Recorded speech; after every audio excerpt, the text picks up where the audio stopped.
For this reason shall a man leave his father and mother, and shall cleave to his wife, and the two shall become one flesh.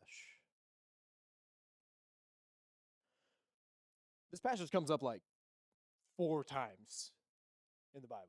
Right? It's repeated multiple times, and it's a relatively straightforward Christian concept. Okay, right? The man and the woman, they come together and they form one flesh. This is the sacrament of marriage as we know it. And yet how widespread people miss the mark on this. How easily we fall away from the beautiful communion God intended. Right? There's all sorts of things. Look no further than culture. Look no further to see all sorts of things screwed up with our sexuality. I am here, obviously. I'm here to explain one of them. I'm here to talk about the male sexual struggle concerning pornography, as well as some insights on lust and how you all could help. All right? As so happens, I am male. So I will not be speaking onto the female sexual struggle. However, I do recognize that there are women who struggle with this.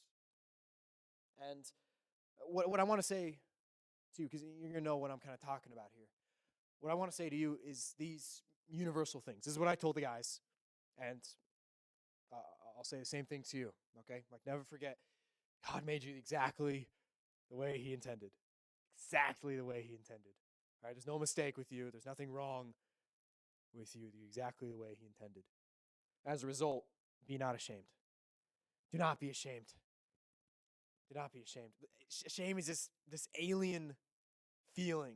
It's not natural within us. And let's make an important distinction here between shame and guilt. Okay? Guilt is this knowledge that what I did was not okay. What I did might not have been good. All right, this is good. It's good to have this conscience going on, running in your mind. But shame is this thought that I am bad.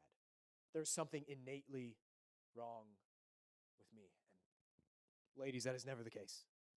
That is never the case. Be not ashamed. And lastly, you are not alone. All right, this is important for both men and women here, because I know there's going to be this mind in your head telling you that it's just you. You're the only one that struggles with this. You're the only one who's messed up. That's not the case. It's not the case. This is widespread among men and women. You're not alone.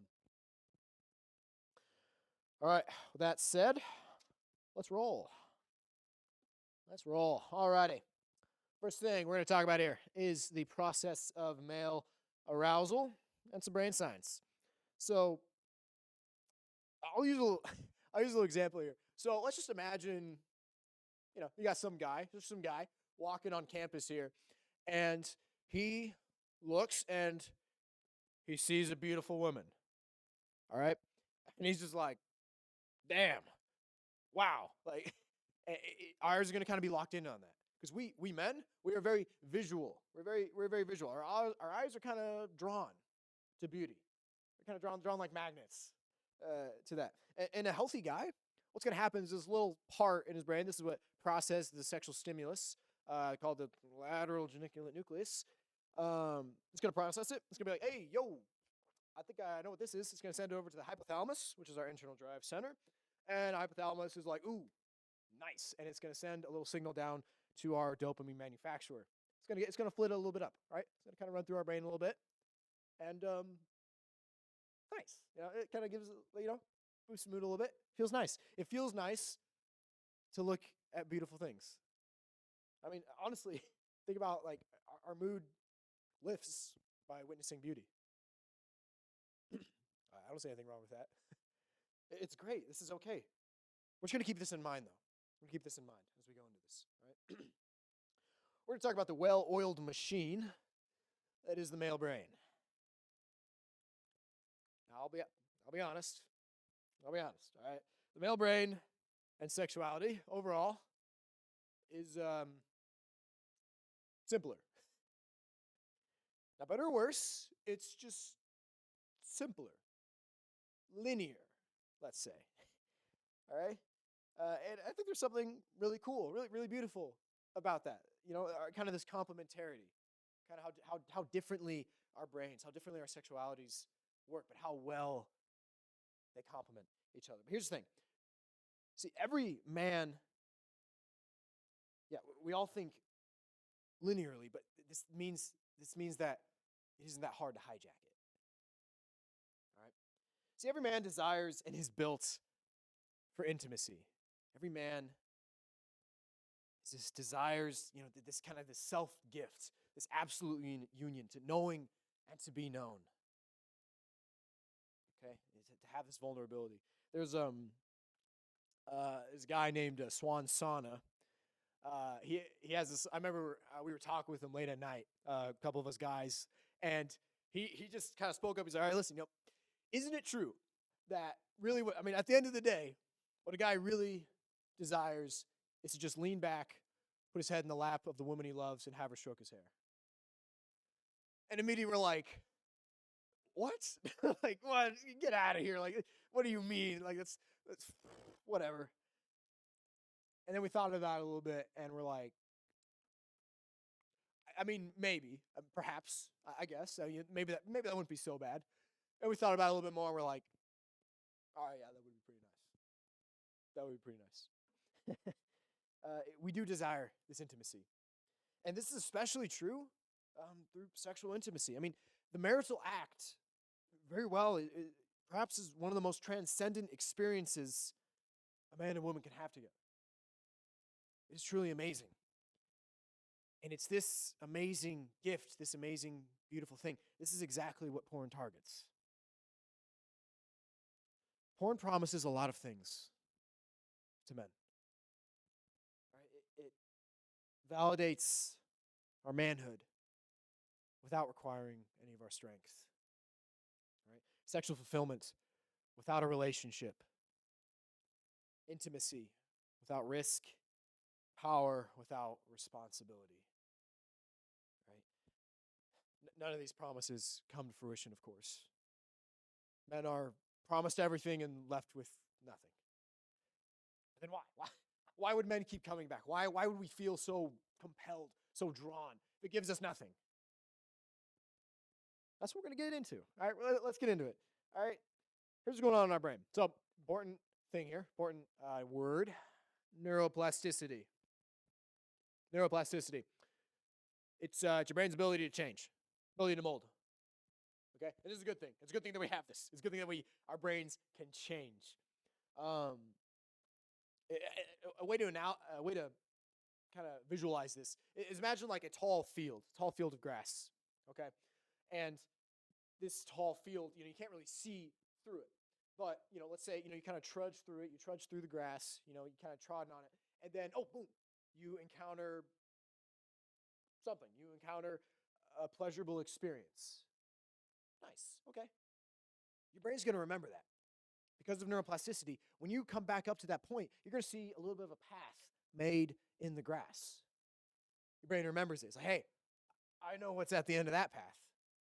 And so it's going to be easier to go down there. And each time you come to that point, the path's going to be made wider and wider, easier and easier to get to that point.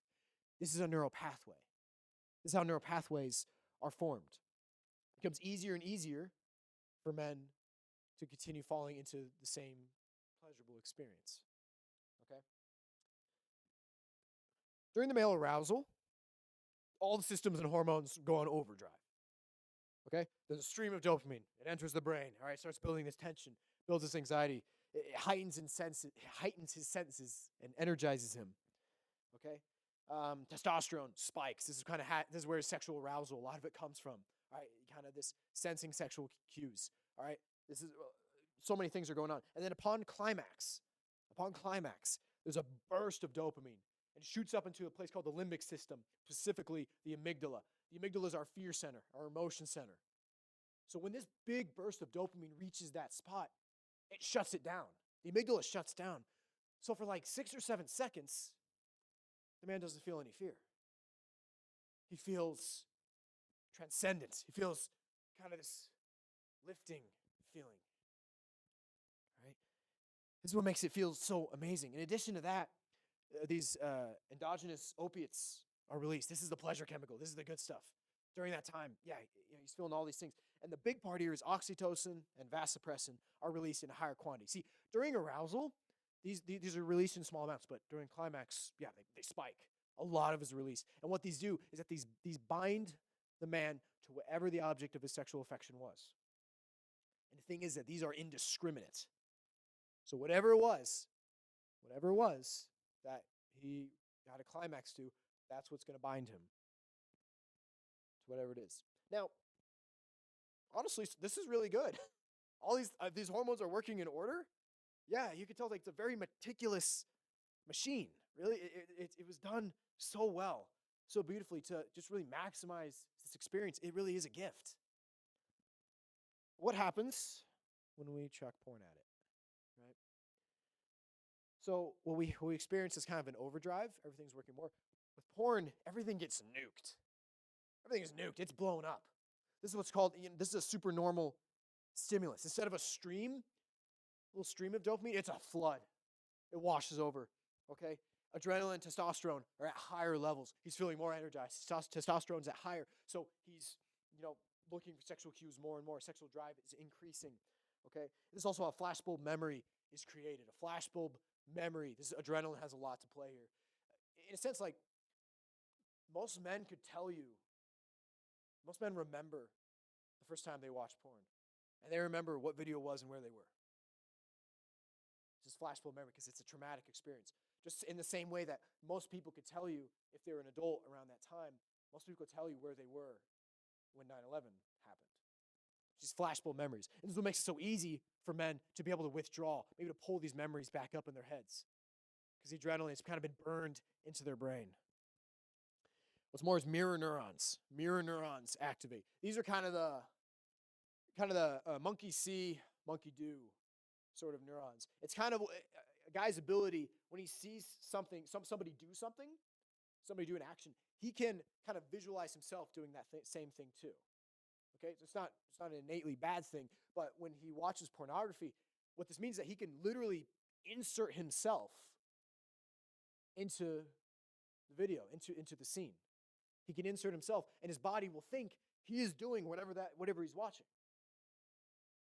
This is what makes it more powerful.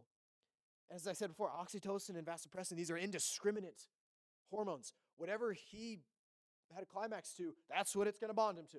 So if it's a screen, so be it.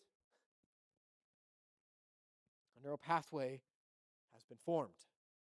And because it's supernormal, it's that much harder to break out of.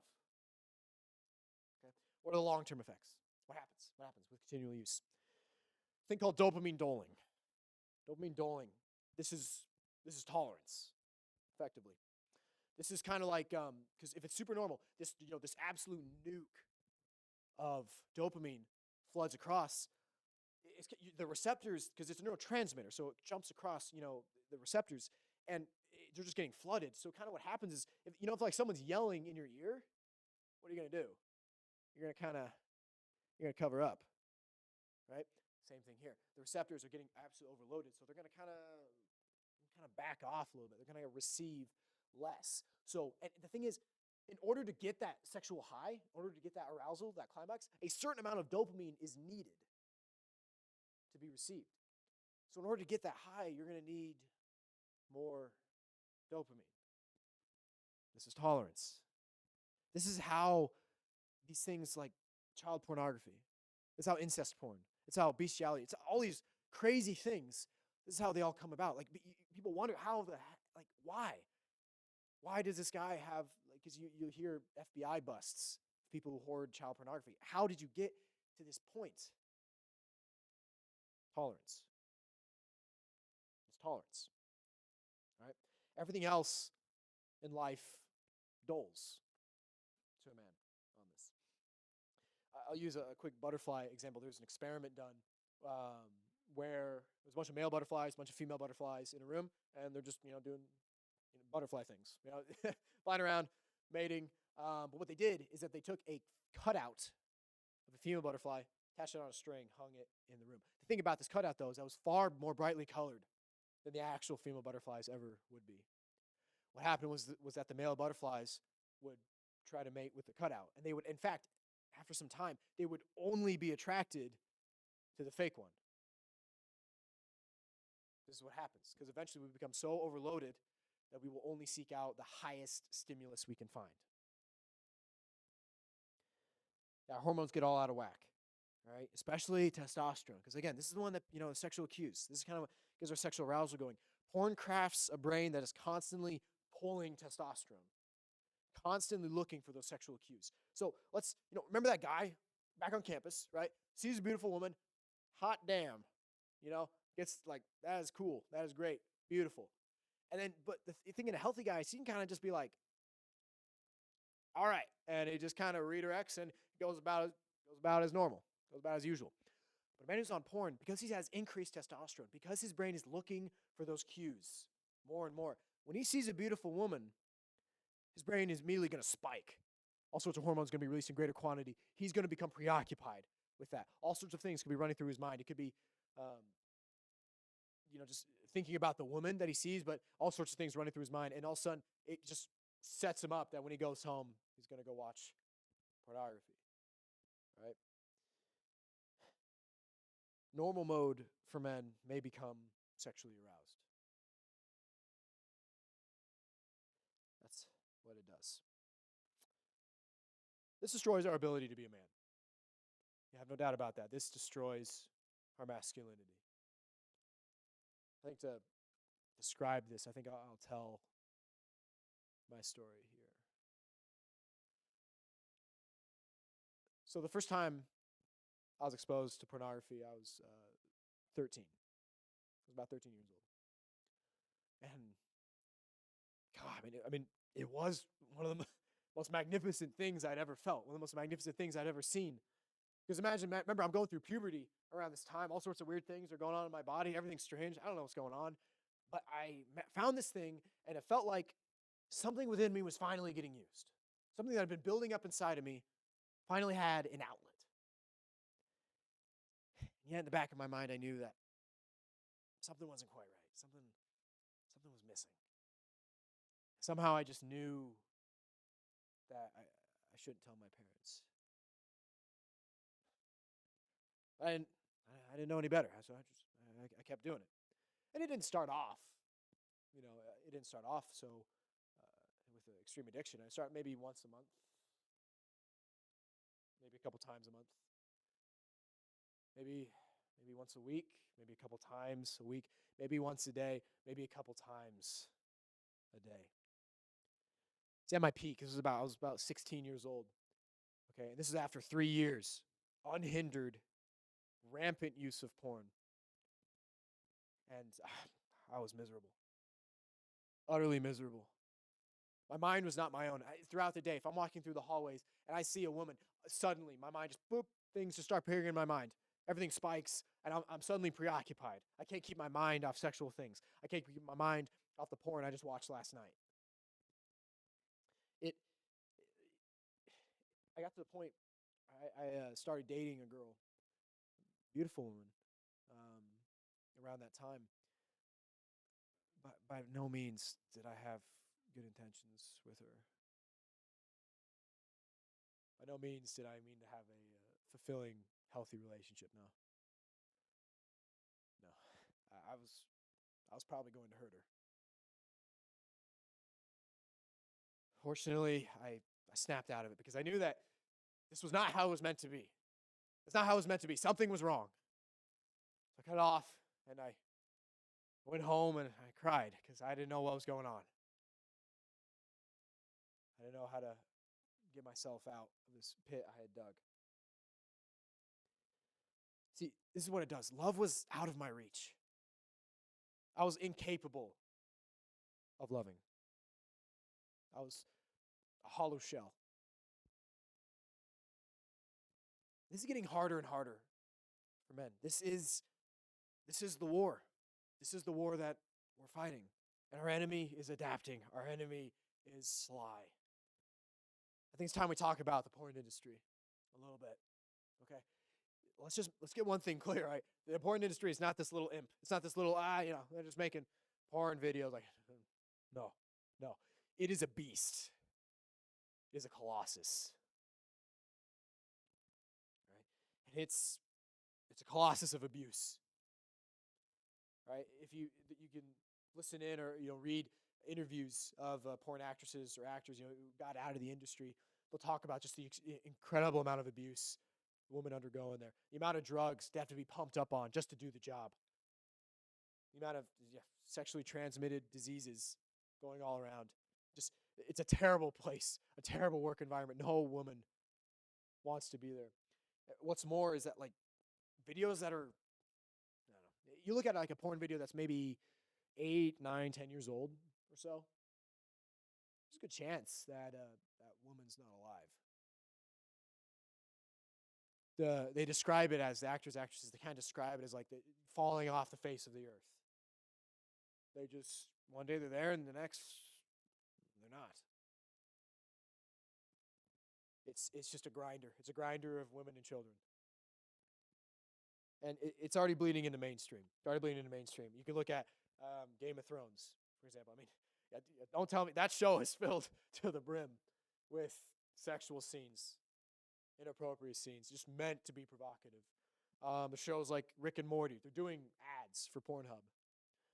There's a video game came out recently, Cyberpunk 2077. The game's just chock full of sexual content. It's actually hard to play. You can't really play the game without seeing it. Okay, so it's all over the place. This is the war. Now I know what I've said so far is probably somewhat unsettling and disturbing, but I've come to talk. I've come to bring hope. I've come to talk about what can be done. Okay, because here's the thing about neuroplasticity. It goes both ways, for both vice and virtue. I think maybe I should finish my story, right? So I've fallen. I went home. I cried. I didn't know what was going on. I knew I had to change something. I had to get out of here. So I went and told my father something was wrong. I needed help. I got accountability. We got software downloaded onto my devices. I started going to counseling. Started talking about it. What was going on here? And as the years went on, that was the turning point. 16, I started to fight it. That was when I realized just how deeply its hooks were in me. But fought it I did, nonetheless. And gosh, it was hard. It was so hard, so crushing when I could only make it maybe a few weeks before falling, but I had to keep going, had to keep trying. My senior year, so 17, 18 years old, I was starting to win more often than not. I would go a few months at a time. I was doing a lot better. But the main thing that put me across, I started praying a decade of the rosary every day. That was hard. I did not want to do that. That was 2 to 3 minutes every day. I don't want to do it was so demanding, I felt at the time. But I kept at it. After a few months, I prayed, okay, maybe I could do a second decade. Maybe I could do 3 after a few more months. Maybe I could do 4. Maybe 5. Maybe the whole rosary. And then that's when things really got to work. All right? It's no longer a surprise to me that 5 months after I began praying a daily rosary was the last time I watched porn. I'm at about 28 months now. I can say with certainty, I feel amazing. And it's so incredible to have my mind back. It's so amazing to be here again. It can be healed. We can be healed. If I can get out, anyone can get out. So, what can be done? What can you do? I have talked about this, but what can you, as women, how can you help us? So, All right. I'm about to say the M word. Modesty. Yeah. Okay. Yeah. So just stay with me. All right. I know. What's okay? Another guy to come tell me, talk to me about modesty. Jeez. Yeah. Time out. Give me a sec. All right. Give me a sec. Dominic? What do you mean by modesty? Heck, great question. Great question. Right. To best demonstrate this, let me tell you what I told the guys. What I told the guys. Because what I did is I went through a lot of tactics. I went through a lot of strategies. All right, yeah, here's what we can do. Here's how we can fight this. One of the ones I told them, though, one of the important ones I told them was befriend holy women. Befriend holy women. Why would I tell them that? I could say with confidence that many of the women I have gotten to know here at this Newman Center, here at St. Isidore's, have been crucial, have been so critical to my development. They have helped me so much, and they might not even know it. Simply by coming every day, striving for virtue, striving to be a holy Christian. When I see these women act this out, being charitable, being amazing people, it reminds me what I'm fighting for. It reminds me like, God, okay, well, if they can do that, I can do it too. I got to do it too. I might not even have the intention of dating this woman, but it's for her sake still that I will do this. Right? It reminds me what I'm fighting for. Because here's the thing, ladies, what you do has weight. What you do has weight. How you talk, how you act, how you dress. These things have weight with men. All right? You have the ability to call us higher. It's always been like that, I suppose. You can call us higher. Because here's the thing, we men, we can sharpen each other. Right? We're there shoulder to shoulder. We can sharpen each other. For sure. Sharpen our masculinity. But it has always been the women who've called us higher. Call us to a higher level.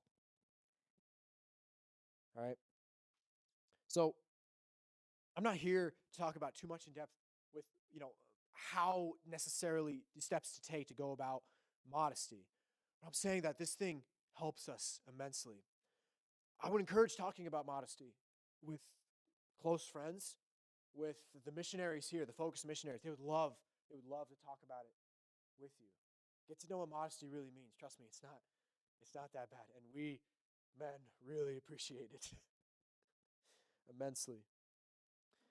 But there's two things I want you to remember. There's two things I want you to understand. So number one, with this whole crisis, this whole war, please be gentle. Please be understanding. Okay? Please do not condemn. Please do not stack shame on us. Trust me, we already feel plenty of that. Okay? Especially in the instance that if a man opens up to you about it, if he starts talking about pornography, know that took an incredible amount of courage. He's probably been thinking about that for some time when he was going to open up. Okay? Please be gentle. Please be understanding. But number 2 point, absolutely do not tolerate it. I know, it's kind of weird dichotomy, but absolutely do not tolerate it. Both of these things are possible. Be gentle, be understanding, be charitable, but do not tolerate it. All right, my advice, really, do not date a guy who is on pornography. All right, from my experience when I was on it, you don't want that. Our mind is not where it should be. Honestly, I encourage you, open this up in conversation when you date a guy. Okay, maybe not the first date. maybe not the first date, but close to the beginning, first month or so, kind of open this up. Where are we at? Where are we at with this? Because, you might ask me, well, okay, well, Dominic, let's say, what if I'm dating a guy 10 months down the road and I find out he's been watching porn? And not my call, okay? It's up to you. I don't know how your relationship is going, but I just will say the pornography's got to leave. That's got to go, one way or the other. Okay? I encourage you, do not tolerate it. If you hear people doing this normalizing sort of talk with pornography, and with masturbation, both of them, if you kind of hear this normalizing talk, don't tolerate it. Call it out. Call it out. All right? Because here's the thing, is that this masturbation also goes around, and it's this kind of, a lot of guys will kind of be like, I mean, it's not that bad, right? I mean, it's not pornography, and I will say definitively and decisively, masturbation is unhealthy. Masturbation is bad for men. Okay? That is something that needs to be dealt with. Okay? What I want to end with here is there's a Fulton Sheen quote. I don't have it written down here, but he talks about men and women's relationships. See if I can find it. Do I have it? There it is. Okay. Here it is. When a man loves a woman, he has to become worthy of her. The higher her virtue, the more noble her character, the more devoted she is to truth, justice, goodness, the more a man has to aspire to be worthy of her. The history of civilization could actually be written in terms of the level of its women. Call us higher. Call us higher.